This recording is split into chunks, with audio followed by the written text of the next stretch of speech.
I'm Priya. Hi, and I'm Daniel, and you're watching Everyday Resonance, where we look at how we can align with our highest self in the world, just in the face of the ups and downs of what the world brings. And Priya, what do we focus on this program? Everything in the human experience, from love to sex, relationships, work, spirituality, friendships, you name it, and I hope that we cover it. Yeah, lots of great topics. And today we have a great guest. We're in the midst of focusing on love resonance, and right now the topic is conscious relationships. And actually, we're just so grateful to have Brianna McWilliam with us today. We're about to go live with her to ask her some questions around what, Priya? What are we talking with Brianna about today?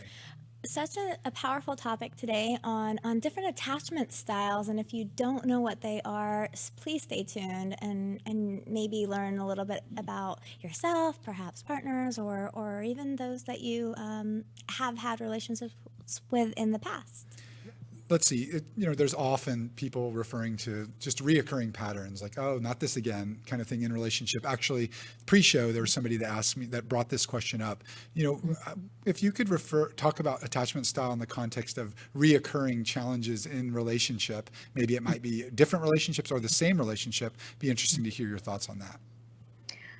Well, so there's a couple different approaches you can take to that. If we are to stick with the more psychological / scientific, neuroscientists say that neurons that fire together wire together. It's just as simple as that. We repeat what we know. It's kind of like a broken record. But, psychodynamic theorists are a bit more poetic about it. It is, we want to relive in the hopes of revising our old wounds. But I would ask, well, what part of us hopes?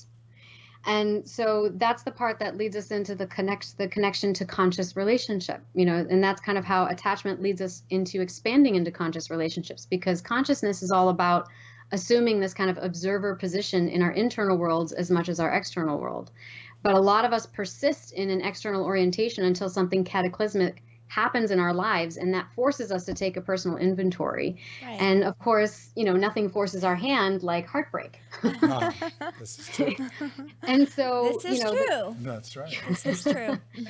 And so the best way to take a self-inventory in the hopes of changing those patterns that you were talking about and wanting to really change the relationship to who you might be on the inside is to look at the current patterns of thought, feeling, and behavior. And, that's what I refer to as your automation. And so it sounds like maybe you're referring to a first step. And on Everyday Resonance, we look at the first step of kind of working towards intentionally impacting our inner being so that we can resonate in alignment with our highest self. The first step is awareness. And the first step of awareness is becoming aware that we are responsible for our inner activity. And so would you agree with that? I mean, is that some, in relation to attachment style, would you say first, like, oh, I take responsibility for what I'm bringing into my life and into this relationship. And then from there, maybe there's additional awareness or additional steps. What are your thoughts on that? Yes, I would agree with that. And it actually reminds me of a question that I often get, which is, how can I make this work? Or is it ever possible for an anxious and avoidant partnership to last? Yeah. Or, now I've learned all this amazing stuff about attachment and I want a conscious relationship. And so, but my partner is resistant, or my partner doesn't want to go there with me. And so is it toxic and unhealthy for me to stay in this relationship if they're not willing to meet me where I'm at?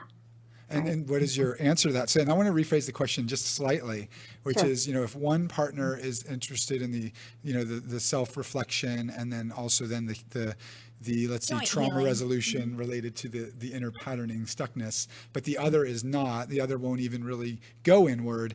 Is that an equation that you can work with? So yes, and it's a big question. I think that there are sort of three underlying parts to it that I would break down. And the first would be, you thus have to kind of define consciousness versus unconsciousness.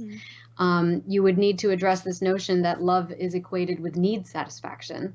And lastly, you would have to kind of reframe the question in a more positive light.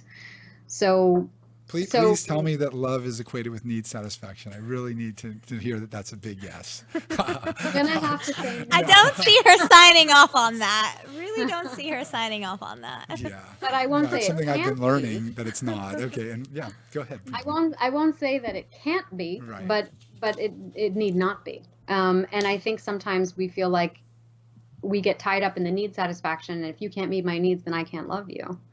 And it's almost that it's not even the lack of the needs being met that disrupts us and it upsets us so much. It's that, oh, I can't love you anymore.